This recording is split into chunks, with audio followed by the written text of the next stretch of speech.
pastors. Yes, they are pastors, but they are not men of God. A man of God will rely on God for every power. Hallelujah. No power is above the power of the Most High. Oh, you go and okay, you see the way he's disgracing them now. One day you'll be forced to mention their names.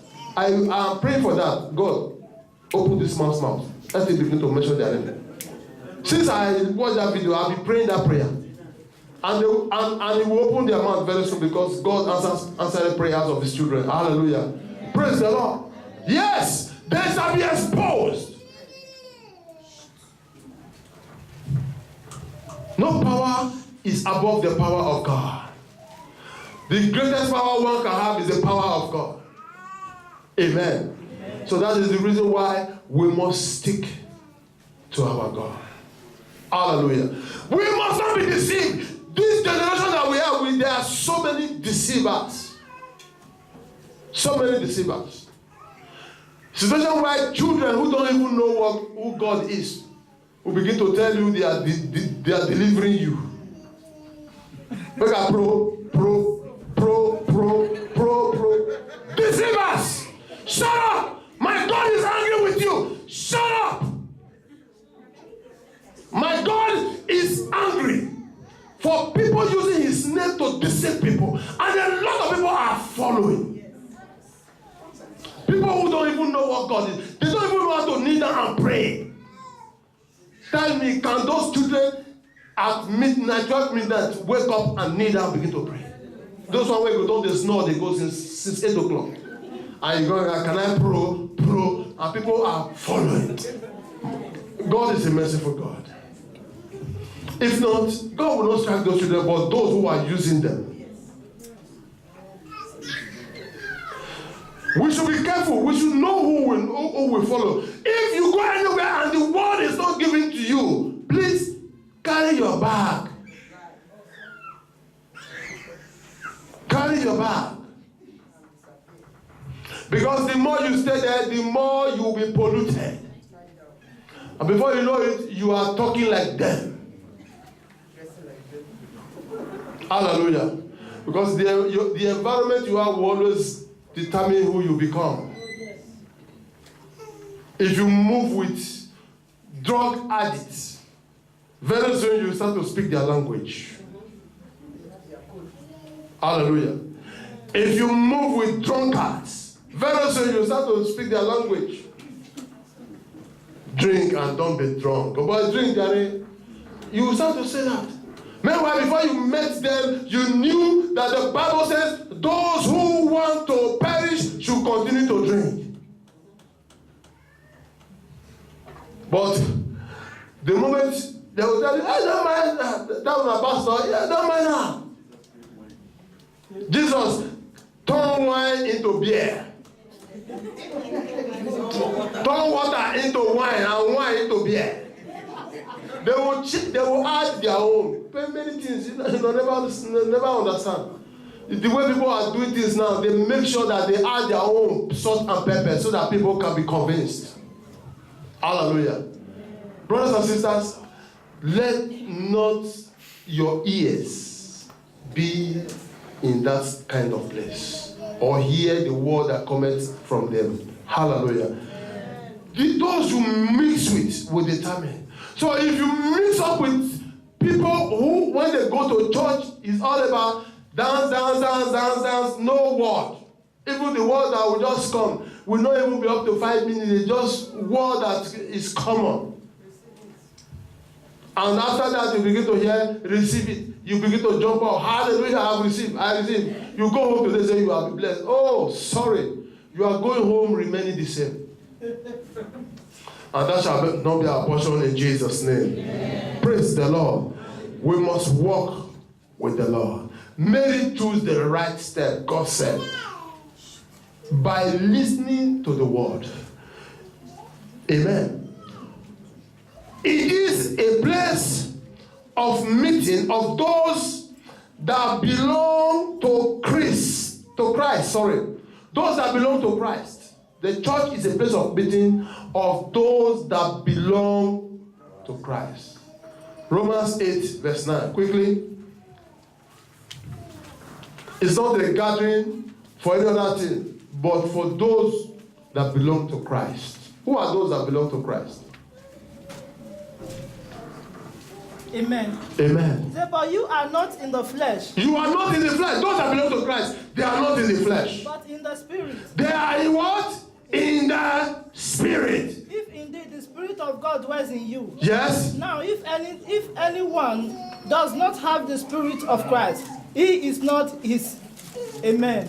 Hallelujah. If you do not have the Spirit of Christ, you don't belong to Him. Amen. I ask every one of you here, is there anyone who does not have the Spirit of Christ? All of us must say yes. All of us, we have the Spirit of Christ.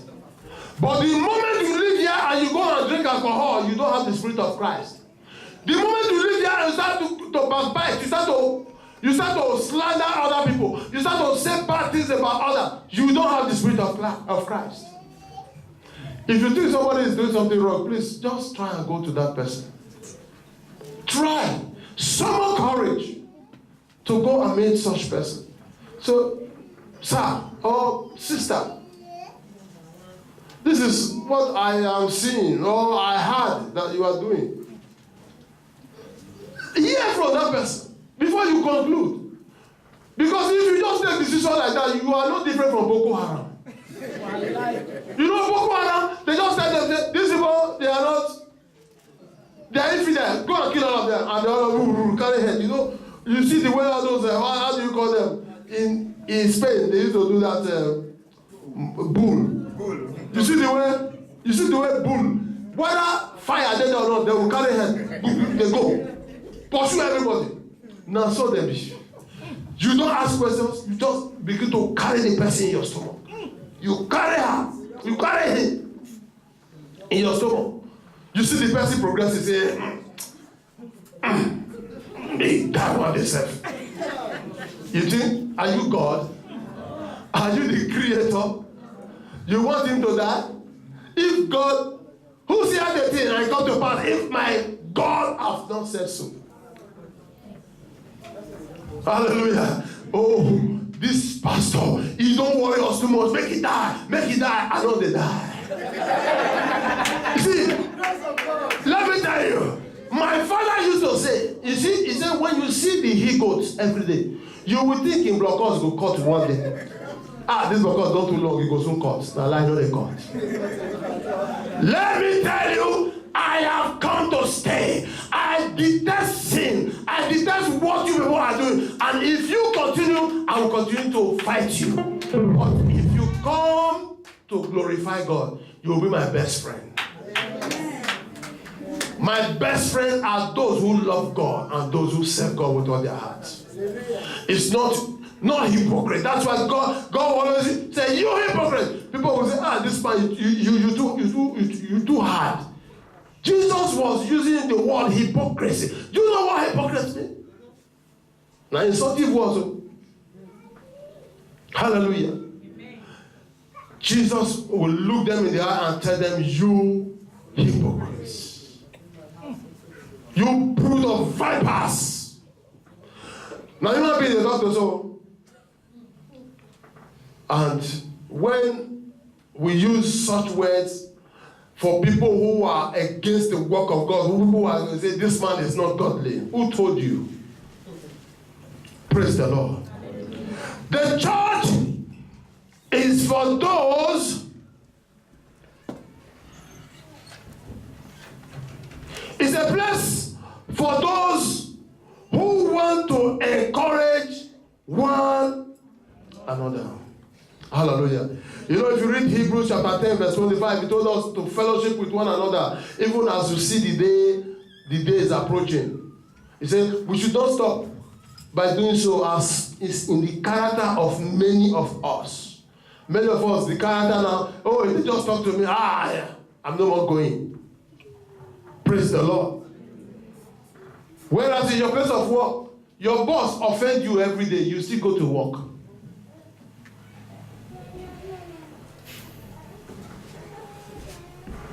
People offend you as you enter your lift to enter your house. You have not backed out of that house. But when somebody offends you in the church, you say, you know, they go again. Do you think you are going to church for somebody?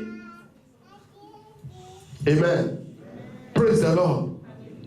We should wake up from our slumber. Amen. Talking about using our gift. Did you see in our royal wedding yesterday, when the choir started singing, you see the mixture of men and women, black and white, everybody singing. You see the fusion of the gifts. When this one come with bass, the other one come with tenor, the other one come with what? How do you call them again? Soprano, treble. Before you know it, it was so sweet that even people when don't know God, when they were interviewing people, the ones say, "Oh, these songs were so sweet." Hallelujah! It was so sweet. Myself, I don't want to go where I want to go again. Hallelujah! Stand by me. Yeah, it's just they go and say, "Oh, these people they don't finish England because many of them came from America." Amen. Praise the Lord. You know. English people are traditional people. When America came with that evangelical system, you see all of them, they shake heads inside that place yesterday. I said, yes.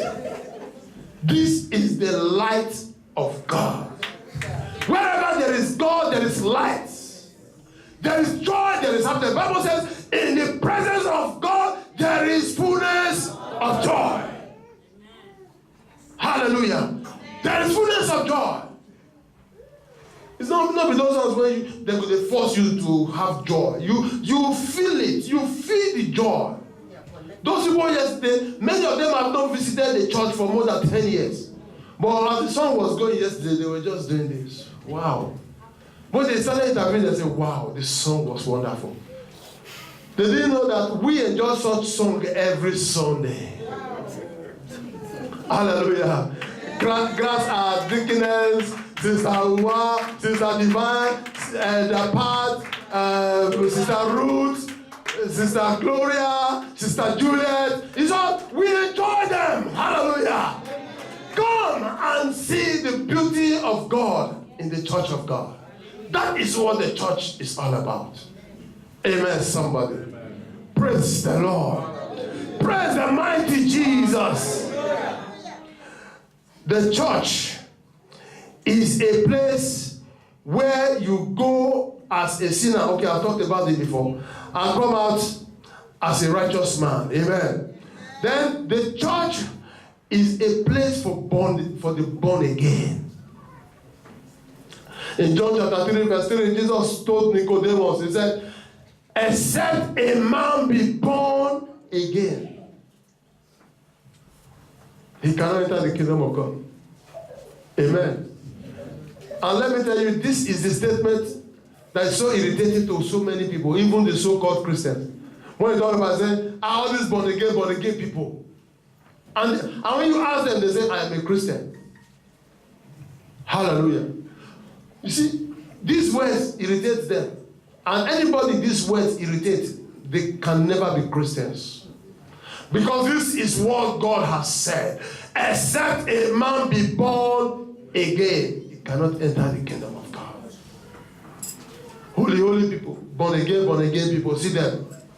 And when maybe something happens and you happen to be in the court of law, say, Christian or Muslim? Christian. They carry Bible, give up. Can you see? Praise the Lord. Hypocrites. But the church must teach how people can be born again. How people can live like born again. Hallelujah. If you are not born again, you don't have any business here. You are wasting your time. Hallelujah. It's true. You are just wasting your time.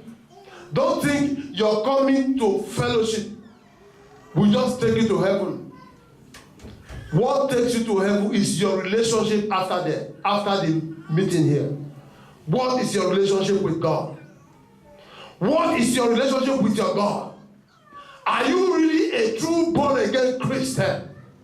Or after the fellowship here, you still go on your own and mess up yourself and still come the next Sunday believing that you will enter the kingdom of God? No. You must work for it. I told us the other time, I said, Salvation is free, but costly to maintain. Hallelujah. Just like somebody handed over to you a key of a new car. You got it freely, but you need to maintain that car for it to work for you. The same way with salvation. Christ gave it to us freely. We didn't merit it. He gave it to us. He died for us. But for you to remain on that line of salvation, you must maintain it. And how do you maintain it? By being born again, by walking in Christ, serving Him. When you come to church, you are not coming to come and do. As many of us when we finish Bible Sunday school, we want to enter the main service. Will be begging us. Hey, it's enough. We are not in Agbado market. Waiting. When you are supposed to move from where you are and move to the next seat, kneel down. Meditate on what you had in the Sunday school. Pray over it and commit the remaining service in God's hands. That's when many of us will be doing. When we close, what do you want to talk again? Hallelujah. Amen. Brothers and sisters, let there be a change. Let us, when we are coming to the church on a Sunday morning, prepare yourself that you are going to serve your Creator. The only one who can stop your breath today. Do you know that? The only one. You think, let million people carry gun now and say, I want to go and kill Pastor Kingsley. If God say no, before they get here, they are arrested. Amen. I hope you know that. Yes. Except God say, now, let myself come and rest with me. Because whichever way you die, it doesn't matter. Hello? It doesn't matter.